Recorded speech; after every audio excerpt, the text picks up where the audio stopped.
We're live. Confirming the live stream. And good afternoon. Will sergeants please start their recordings? PC recording good. Recording to the cloud, all set. Backup is rolling. Thank you. And good afternoon. And welcome to today's remote New York City Council hearing of the Committee on Contracts. At this time, would all council members and council staff please turn on their video? To minimize disruption, please place electronic devices on vibrate or silent mode. If you wish to submit testimony, you may do so at testimony@council.nyc.gov. Once again, that is testimony@council.nyc.gov. Thank you, Chair Kalos. We are ready to begin. Thank you for joining this virtual hearing today. I'd like to acknowledge that we've been joined by Councilmember Jim Gennaro, Councilmember Jonai, Councilmember Helen Rosenthal, and we've been joined by Councilmember Inez Barron. We worked with her to bring a bill that she has authored, Introduction 1686, of which I'm a proud sponsor, from one committee to this committee so we could get it heard. I just want to say that we served together on the Landmarks Committee, where Councilmember Barron was an incredibly strong advocate and proponent of making sure that as we consider our city's history, that history included our history that involves slavery and treatment of Black New Yorkers at different times throughout history. So more than happy to turn it over to Councilmember Barron, and thank you for her leadership. Thank you very much, Chair Kalos, and thank you to the administration. We're live. You can continue, Councilmember Barron. Thank you, Councilmember Chair Kalos, for allowing me this opportunity to talk about the bill which I'm introducing, of which you're one of the main co-sponsors, Intro 1686. And what Intro 1686 calls for is a declaration of legislative intent and findings. We know that in recent years, there are many companies that have disclosed the fact that they engaged in and or profited from the commerce that was generated, and in fact, the great economic foundation that this country is built upon by engaging in slavery, enslaving many thousands of Africans, millions of Africans during what is called the transatlantic crossings, sometimes also known as the Ma'afa. Aetna ensured slaveholders' interests in slaves in the case of their death or damage, and was found to have directly profited from such commerce. J.P. Morgan issued a letter of apology for its participation in the slave trade, and other organizations and institutions have also done similarly. So I want to be clear. It is not the intent of this legislation that puts the questions of past links to slavery as a litmus test for whether or not the city will do business with any such entity. But just as we're coming to the point now where we are acknowledging that history has only been partially told or told from a distorted point of view, and just as we're celebrating the fact that the Thomas Jefferson statue will now be removed from the legislative chambers, we need to make sure that the whole story is told. And several of my colleagues that are here have, from the outset, expressed support for the removal of the Thomas Jefferson statue. And I'm talking about Councilmember Kalos, as well as Councilmember Rosenthal, among others, who have understood that this was an inappropriate gesture, honor, or whatever else you want to call it. So this is in keeping with that.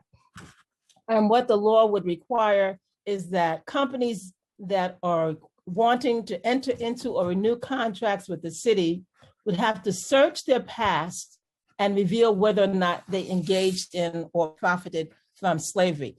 And just to note that this is not something that's far afield from what's happening in other cities. Chicago, Los Angeles, Milwaukee, San Francisco, and Oakland all have legislative requirements for potential contractors to submit disclosure certifications. as a prerequisite for being awarded a contract. Again, not that there are any other obligations attached to that, but the information must be told. We must put the full story on the record.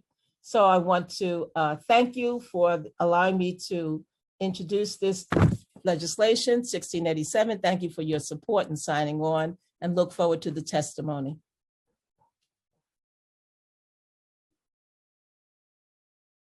Thank you, Councilmember Barron.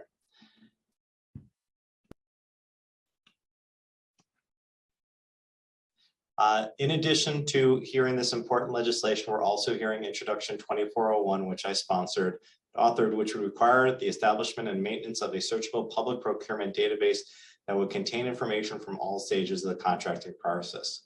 This bill would require specific information to be made publicly available at each stage of procurement, from pre-solicitation phase all the way through the last city expenditure pursuant to a particular contract. This information would be made freely available to the public on the city's website. Introduction 2401 would build upon prior transparency measures that we've passed over the last several council sessions and would expand beyond the only public access point currently available, which is a terminal at the office of the Mayor's Office of Contract Services on the 9th floor of 253 Broadway. In recent conversations with Mox, we were glad to hear that our interests are aligned on much of the substantive material in the bill, and we look forward to working with the team at Mox and the administration to develop a version of the bill that we can pass before the end of the session.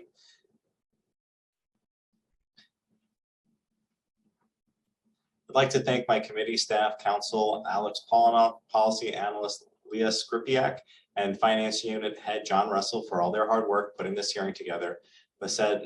With that said, I will now turn it over to our moderator, committee counsel Alex Polinoff, to go over some procedural items and swear the administration into the record. Thank you, Chair Kalos. My name is Alex Polinoff, counsel to the Contracts Committee of the New York City Council. Before we begin testimony, I just want to remind everyone that you'll be on mute until you are called upon to testify, at which point you will be unmuted by the host. I will be calling on panelists to testify in order, so please listen for your name to be called. The first panelist to give testimony today will be the Director of the Mayor's Office of Contract Services, Victor Olds. Both First Deputy Director Ryan Murray and Deputy General Counsel Douglas Lipari from the Mayor's Office of Contract Services will also be available for questioning. I will call upon you shortly when it is time to begin testimony.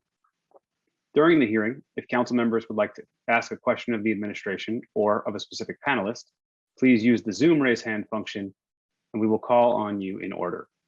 We will be limiting council member questions to 5 minutes, which includes the time it takes to answer those questions. Please note that for the ease of this virtual hearing, we will not be allowing a second round of questions for each panelist outside of the committee chair or the bill sponsor. All hearing participants should submit their written testimony to testimony@council.nyc.gov. Before we begin, I will administer the oath. To all members of the administration who will be offering testimony or will be available for questions, please raise your right hands. I will call on each of you individually for a response. Do you affirm to tell the truth, the whole truth, and nothing but the truth before this committee, and to respond honestly to council member questions? Director Olds. I do.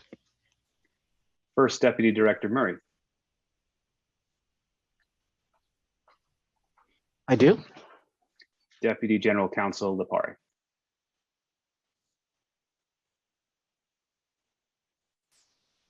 I do. Thank you.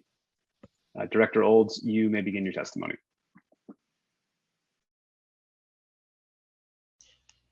Thank you. Hello, Chair Kalos, Councilmember Barron, members of the Contracts Committee.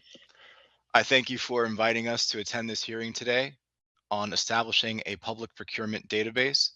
Councilmember Kalos, I'd like to take a moment to thank you especially for being a valued partner on the City Council over the past several years.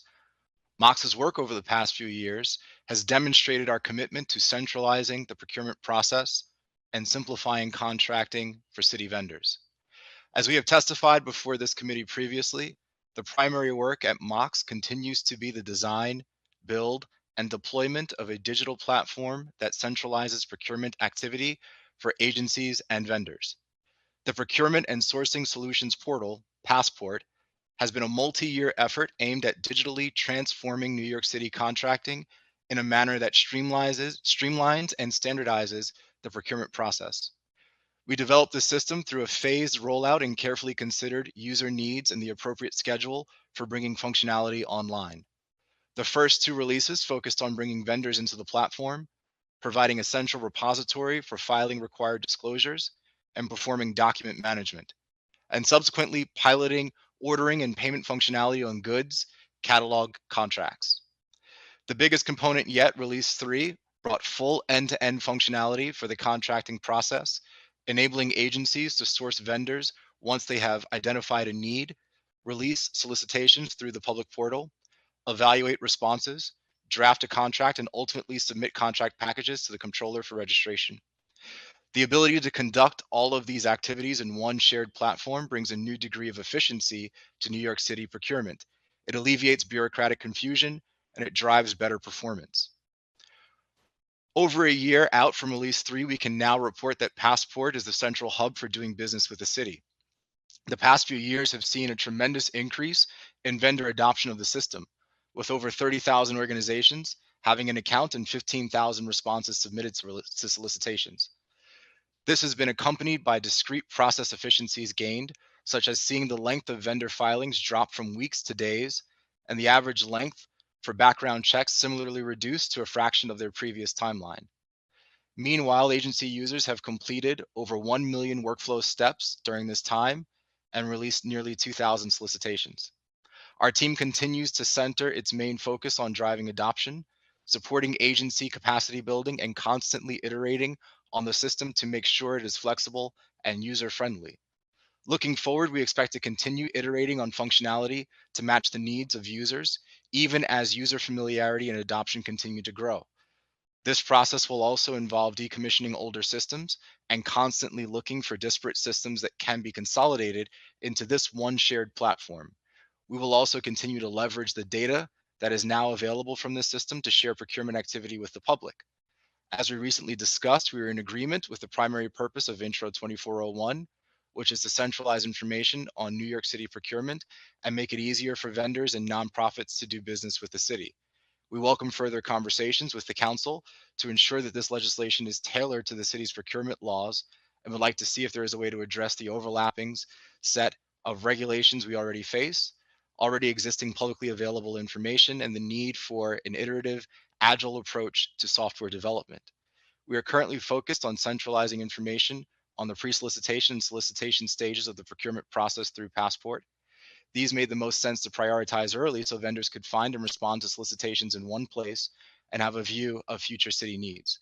We designed Passport to channel the information in the post-selection and post-award selections of the bill to the city record online, which is legally required. Over time, we would like to post this information on Passport as well.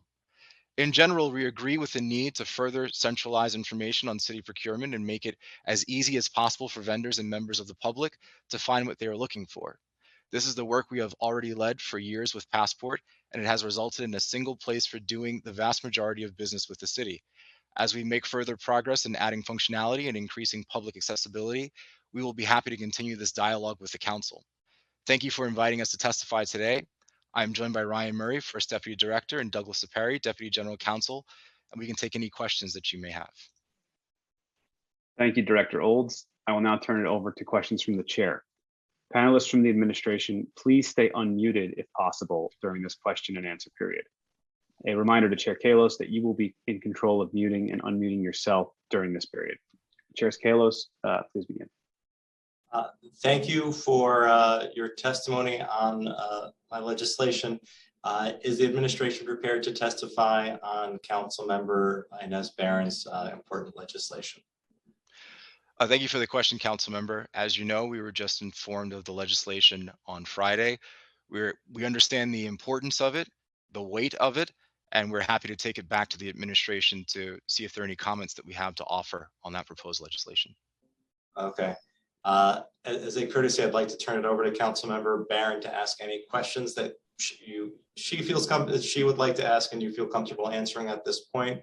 And then I will get into the nitty-gritty of the transparency legislation.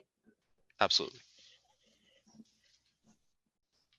Thank you, Chair Kalos, and thank you for your testimony. I just wanted to ask, are you familiar with the fact that there are 5 other major cities that already have this type of legislative requirement for their legislation? I was not familiar with that. Chicago was the first city, and it was followed in 2003 by Los Angeles, in 2005 by Milwaukee, in 2006 by San Francisco, and I think Oakland back in 2005. So we're about 16 years behind the lead in this. So are you familiar with the requirement of these cities? Well, thank you for the question, council member. I was not aware of the other cities who have imposed these requirements, although I understand the rationale for doing so. And as we said, we view this as weighty legislation. We definitely see the impetus for legislation like this, and are happy to take it back to the administration to see if there are comments we can offer. Has the administration, to your knowledge, thought to include this broad look at the impact of slavery in all of the manifestations and all of the agencies that it is responsible for? Have they decided to have an overview or broad kind of look at how they can make this assessment for the agencies that exist in terms of the historic impact? To my knowledge, there are no decisions that have been made yet as to how to incorporate the legislation that you're proposing today, but I'm sure that there will be conversations about what that might look like. Okay, but I just again want to highlight the fact that this is not a litmus test. I want to be clear for awarding the contract, but this is in fact a measure to bring full disclosure as to contracts that might be awarded. And we're only talking about, just to be clear, we're only talking about contracts of $100,000 or more. So we're not asking small contractors to try to be burdened with this kind of responsibility. So I did want to highlight that as well. Thank you, Chair Kalos. Thank you, Chair Burton. Chair Barron, I'm going to ask if any of the other council members have questions before I start jumping into the more transparency questions. It does not look like they do, Chair. That's great. I really enjoyed your testimony. In your testimony, you actually referred to City Record Online. And as you may or may not know, I wrote that law. And so compliments will get you everywhere. One of the issues we've run into on the city record is that, hold on, I have a copy of it. I'll be right back.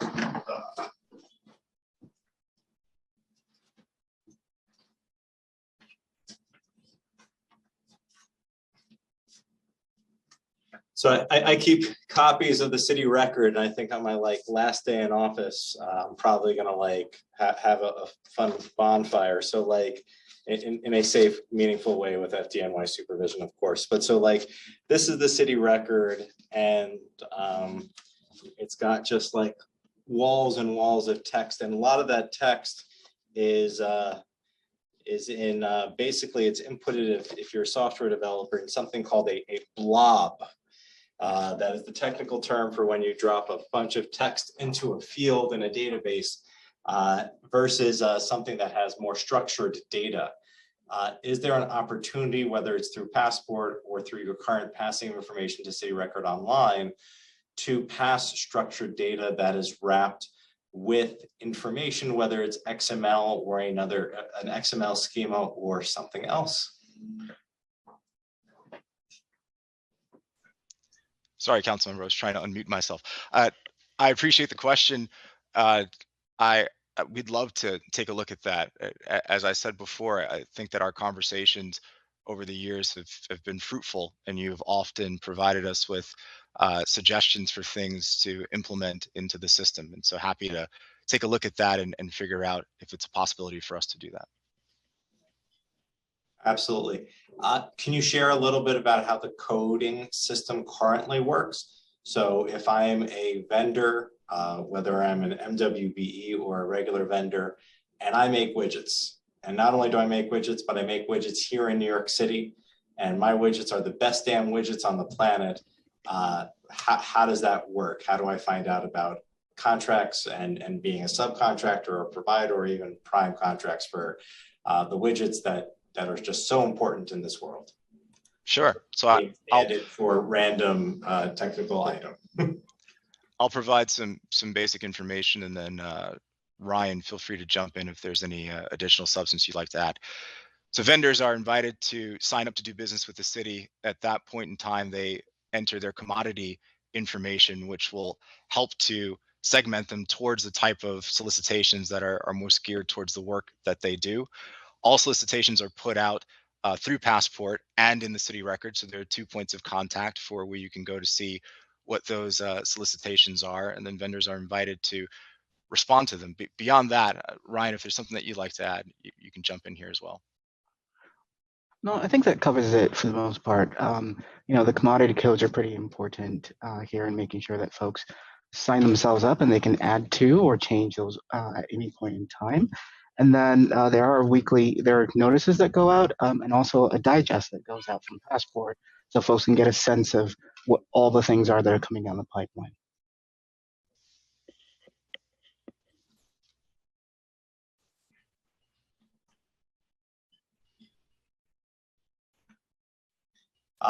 We've been working together for a while. We opened up the public inspection portal. Part of our conversation has been just in terms of the city council, local law 5 of 2012, local law 76 of 2017, in terms of providing more online access to contracts. Apart from what's currently available to the public via Passport and the public access terminal, what steps is MOX taking to open up more access to the public and comply with those specific laws? It's a great question, council members, so thank you for it.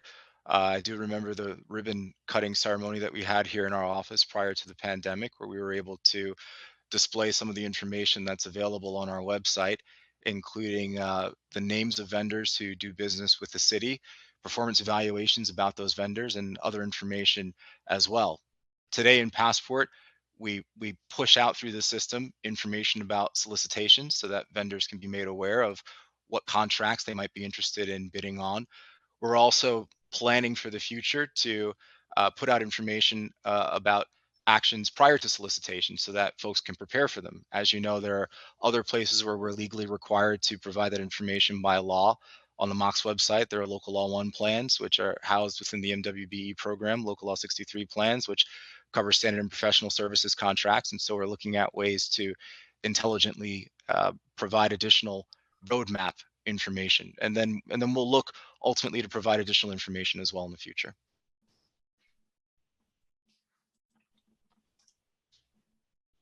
Thank you. In discussion with some prominent international procurement advocates, such as Open Contracting Purposes Partnership, the committee has advised that the potential impact of legislating additional transparency measures, some of these measures, such as public access to the pre-solicitation phase of the contract, are included in this bill. What are your thoughts on that piece and these additional measures? And are an agency's procurement needs something that can be presented to the public at the pre-solicitation phase? I think that the information, as we both know, is important so vendors can be aware of upcoming opportunities. There's a bit of difficulty, I think, on the agency side because there's already existing legislation about information that needs to be released prior to solicitation. Some of the plans that I previously mentioned regarding Charter Section 312, which is Local Law 63, also 6-129 of the Administrative Code, which is the MWBE provision we call colloquially Local Law 1. So I think that it would take some thought, and we invite the council, we invite you to engage with us on that in ways that we can figure out how to telegraph upcoming procurements in a way that isn't burdensome for agencies, where there's yet another roadmap that they would be required to do. I think that there's maybe an opportunity to streamline some of these other roadmaps, and we can arrive at something that is helpful for everyone. Thank you. I have no further questions, I do want to thank you for doing your best to comply with the numerous contracts that we're pulling on a regular basis. And I see that Councilmember Helen Rosenthal has raised her hand, so we welcome the additional questions. Starting time. Thank you so much. Thank you, Chair Kalos. And thank you, Director Olds and your entire team.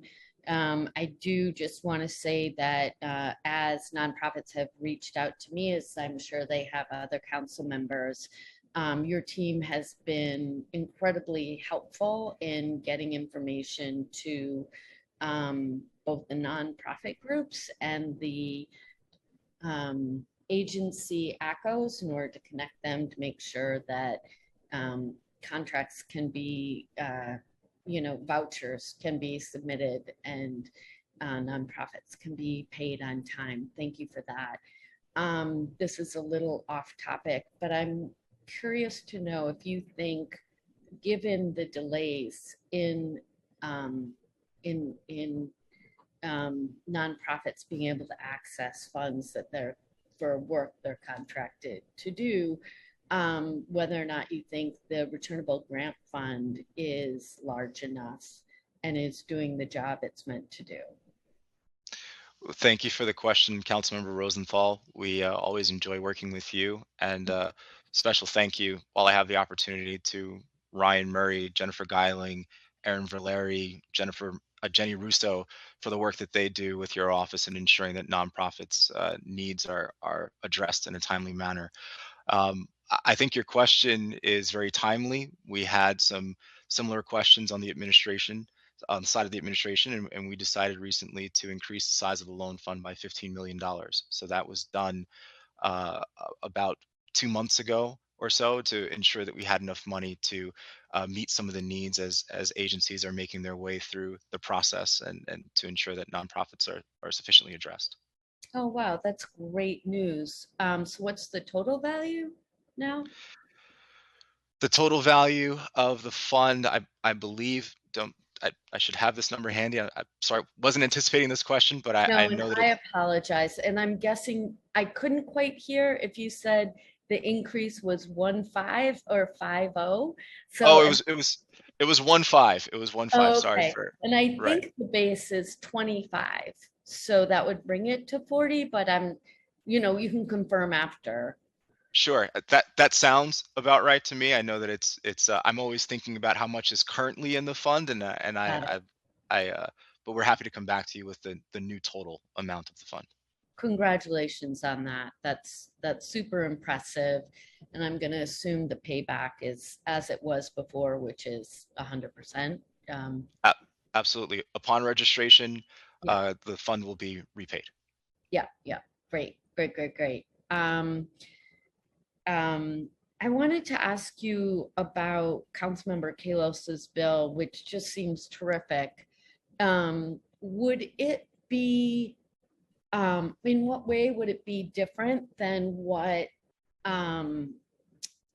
people who are contracting with the city, who are already in Passport, in what way would it be different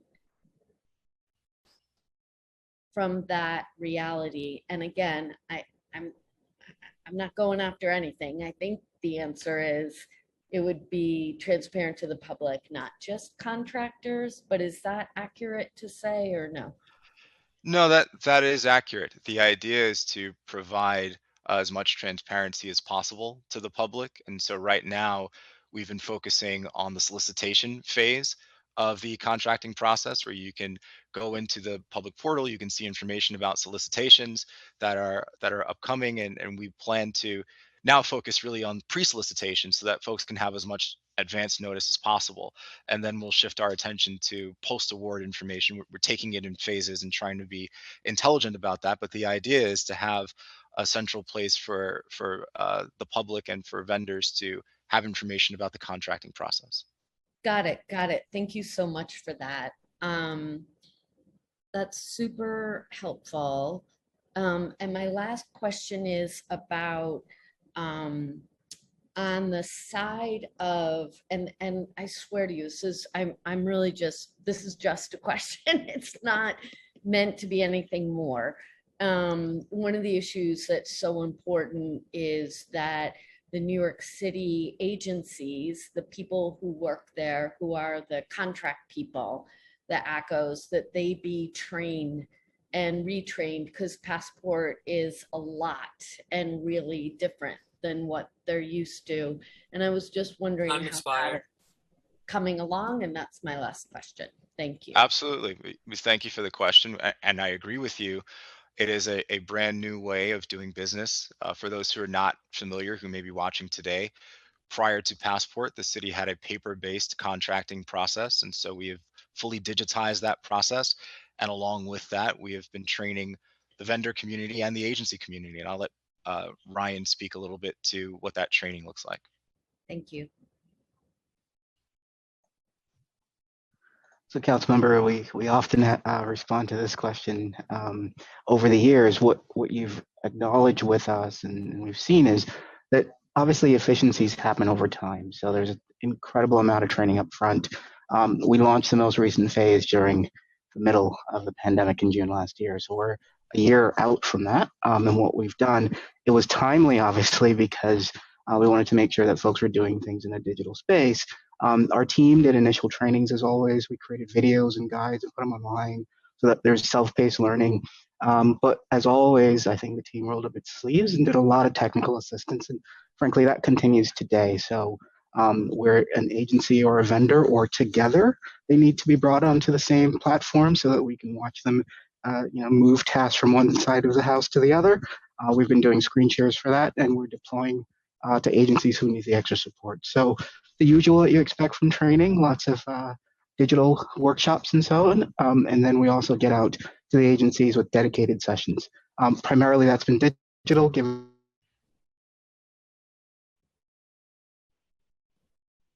that we're in the but sometimes that's even better because we're looking at the computer screen together. Yeah, that makes sense. That makes good sense. Chair,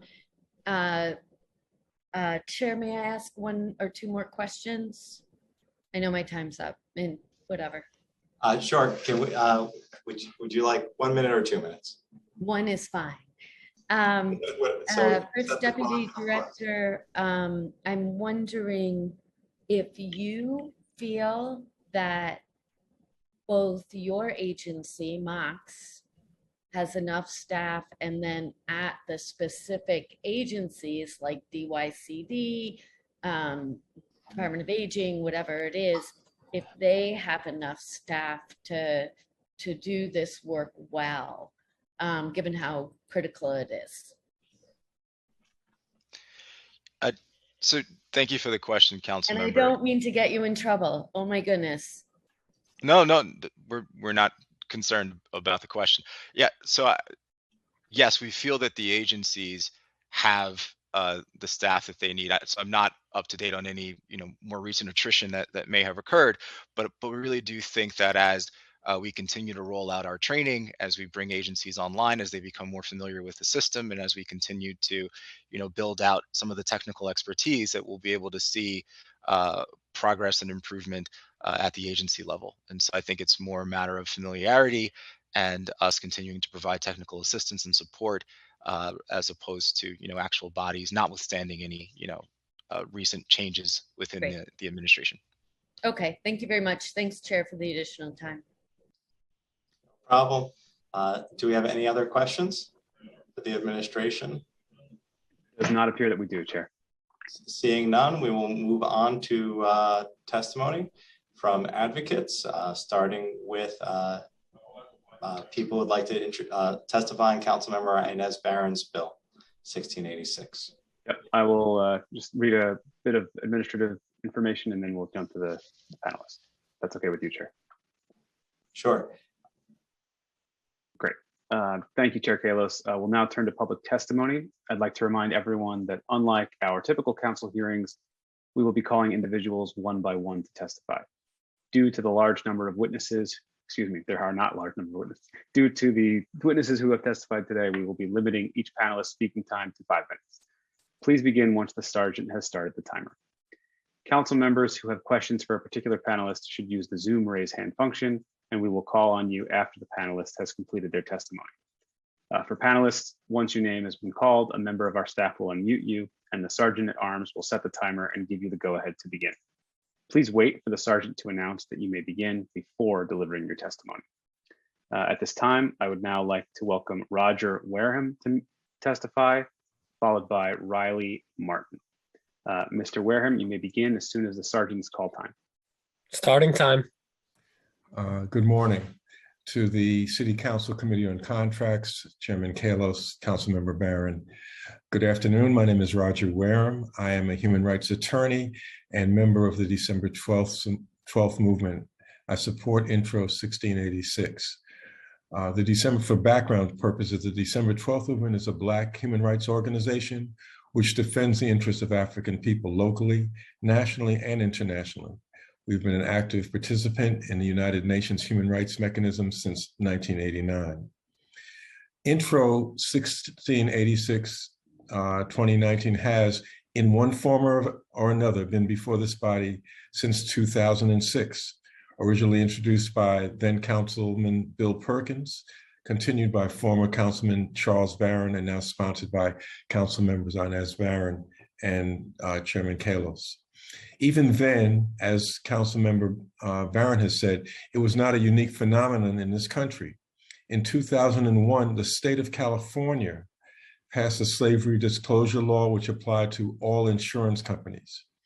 By 2006, Chicago, Oakland, Milwaukee, Detroit, Philadelphia, Berkeley, and San Francisco had passed broader slavery disclosure laws. A catalyst for these demands was the national debate sparked by a lawsuit filed in federal court in March 2002 seeking reparations from 17 major US corporations which had historically profited from the transatlantic slave trade and slavery. This is mentioned in your committee report. I was one of the lead counsel on that case. I refer to this history to emphasize that New York City, which regards itself as a beacon of forward and democratic thinking, has been seriously out of step with the national trend requiring transparency from entities which have contracts with the government on their connections with slavery. As I said before, I support Intro 1686. The protest in New York, across the US and around the world condemning racism and demanding reparations since the murder of George Floyd has simply reinforced my conviction that the problems of 2021 cannot be resolved until this society is willing to examine their historical origins and continuing manifestations. Intro 1686, which simply requires disclosure by current and/or prospective contractors, is a good faith and necessary first step in demonstrating New York City's commitment to address and repair the damage caused by the human rights violations which have taken place in the city. Thank you. Thank you, Mr. Wareham. Thank you. Councilmember Barron, do you have any questions for this witness? Appears we do. Please recognize Councilmember Barron. Thank you. Thank you very much, Chair Kalos. I don't have any questions. I just want to thank Attorney Wareham for coming, taking time out of his busy schedule. I know he's very much involved in what's going on at the United Nations, particularly this week. So I want to thank him for laying out the historical perspective of this legislation, the ability of other cities, which we consider themselves to be not as progressive as we are, to have already enacted this type of legislation, and to just commend him for the work that he has been doing for the last 40 years in this regard. Thank you very much. Thank you. If I just may ask a question for the counselor, and this is more for anyone watching at home who may be curious, what prevents the city from outright banning and refusing to do business with anyone, a corporation, which unlike human beings have a lifespan, corporations don't? What stops us from doing business with companies that have profited from slave trade or other forms of and systemic racism that followed? Are we able to do an outright ban? If so, why? If not, why not?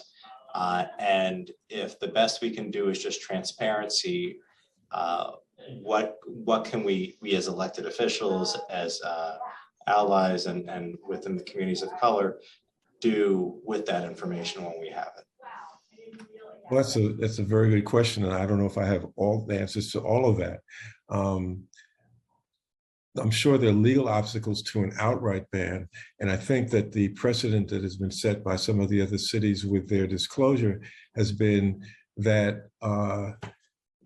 once they have the information, they can then look at legally what they can do and whether they can also build in or require. I know in some cities they've asked the companies that have admitted to having profited from the slave trade to make voluntary contributions to programs that begin to redress the damages that have been caused by what their companies had done. I think it's really what can be done. I think is really tied to the tenor of the time and the sense of what's people's real or government's real commitment to repair the damage that has been caused. You know, New York City, I know former council member Charles Barron has a whole catalog of the New York City's relationship to the slave trade and slavery, and what the effect has been down through the ages. So I think that if we can get this passed, I think it'll require some real, creativity and commitment. But I think we can't get to the stage you're talking about if we can't at least get this disclosure bill passed. And as Councilmember Inez Barron has said, we're like 15 years behind the cart in terms of other cities around the country. So I think this is a real important first step. I don't want to project too far down the line, because when people say, well, I'm not sure if I'm committed to that, but at least on the issue of transparency, I think that's the importance of this step. And then we can see how we move forward from that. Thank you very much for your advocacy. Thank you to Councilmember Barron for her leadership on these issues, and to her husband's leadership as well. I've had a chance to serve with Councilmember Inez Barron and think incredibly highly of her and the work she's been able to do over the past 8 years. And let's just add this feather to the cap. Do we have any other council members with questions for this witness? Councilor, Not here we do, Chair. Councilor, you are excused. If we can call the next panelist. Thanks, Chair Kalos. Next, we will hear from Riley Martin from the Open Contracting Partnership. Ms. Martin, you may begin when the sergeants call time.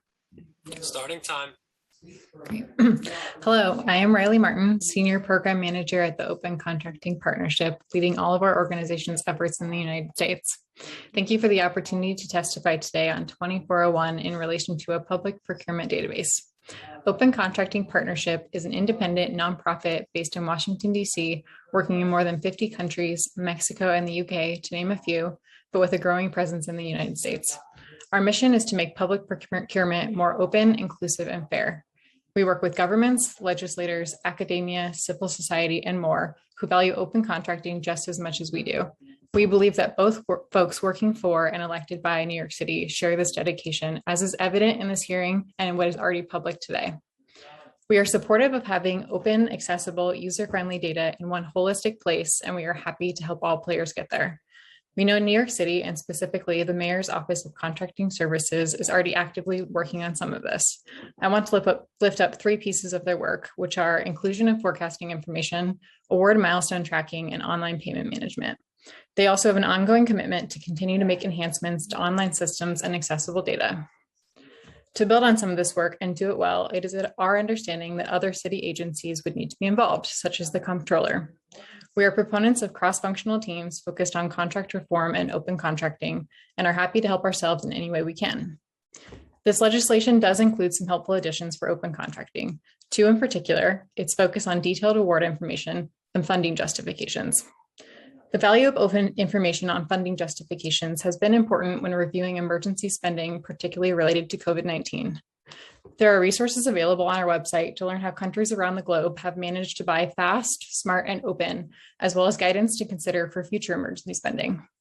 There's also ways it could be better, specifically 2 ways of note: clarification on the timeline and what's expected in 120 days, and how it relates to and/or complements or contradicts current legislation. Open Contracting Partnership recently released an open contracting legislative guide, which we hope can continue to be a resource as you all think collectively about open contracting legislation in New York City. We look forward to watching what we hope is increased collaboration around contracting data and continue to offer our technical assistance to continue to open up as much as possible in the best way possible. I will also submit this as written testimony for future reference and quick access to our online resources I've mentioned today. Thank you. When we say transparency, other people often hear bureaucracy and red tape. Key in your testimony, you mentioned being able to contract openly and quickly during the pandemic. Can you share any examples of jurisdictions that have been able to do so? And how can you do transparency at the same time as moving quickly? Sure. Yeah. If I can, I'll drop resources that folks can reference in the future. But if you go to opencontracting.org, you'll see specific examples throughout COVID. One of the best examples that we always cite is the Ukraine, which seems like an unlikely example articulated to the U.S., but is definitely a place where civil society is fighting for and looking for transparency in this space. I'll go back to, it's definitely a partnership, right, of like who's involved at what stage. But I think if you work together to make sure all the information is open, you're able to do that quickly. Again, I'll cite the funding justifications. If you know from the very beginning where the money is going, it's fairly easy to cite back where it was spent, given that there is a connection piece to take all the way through. So one point of note that I think is, I'll have to remember, someone can correct me if I'm wrong, but one single contracting ID to follow a piece of contracting from, like you mentioned, pre-solicitation all the way through to spend.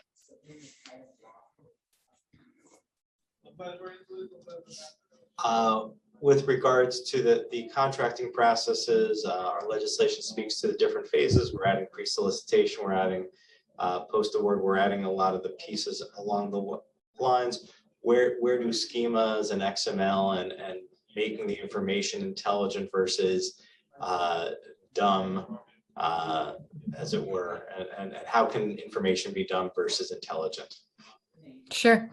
So we definitely, as you mentioned, like to sort open standards. So open data as a concept, as you know and are familiar with, definitely means schemas that are machine readable. So that looks like a few different things, but essentially someone should be able to go through and scan with a computer system all system fields. And so they definitely need to be separated. If it's behind, it's always valuable, and we always fight for like whatever is open should be open is great if it's open, because at least someone can find it and can find it faster than waiting for someone to respond to, say, an email or a FOIA request, for example.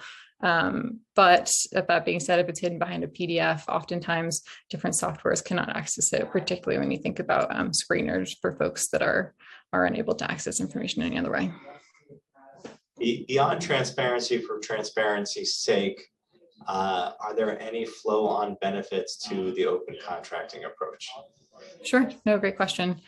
So one of the reasons we've put in a standard that's a globally recognized standard is so that you can do analysis. So we've done, there are 5 use cases that, again, I'm happy to point to where folks can read more on this, but essentially those 5 use cases allow different constituencies and the public to examine where the money went, if it was spent well, if corruption was involved. So there's definitely benefits to analyze that data if it is open and structured in a way you can analyze it.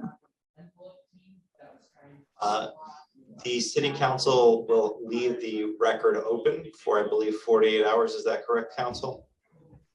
72 hours, Chair. 72 hours. And where can people submit testimony in writing?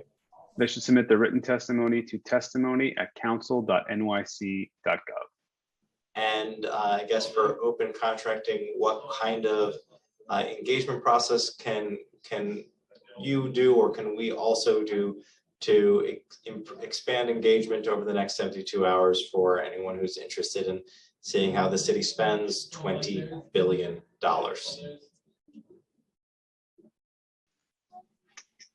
Are you asking me, Chair? No, I'm asking the open contracting. Okay. Could we please unmute Riley? Sure. Hi. So I'm happy to be a resource, and I can send some of my email address, but it's just mmartin@open-contracting.org. Feel free to contact us or find my email on our website at open-contracting.org. We're happy to be a resource, answer questions, drive people to more information, either different legislation that exists around the globe or different things that we've written based on research ourselves.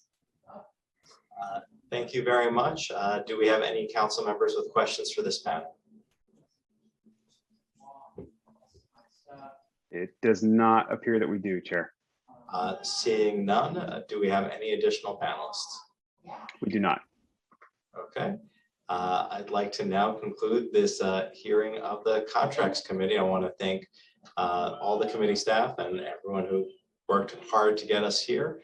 I hope we can move quickly on both introduction 1686 as well as introduction 2401 with the remaining 65 days that we have in this term. Thank you to everyone and have a wonderful day.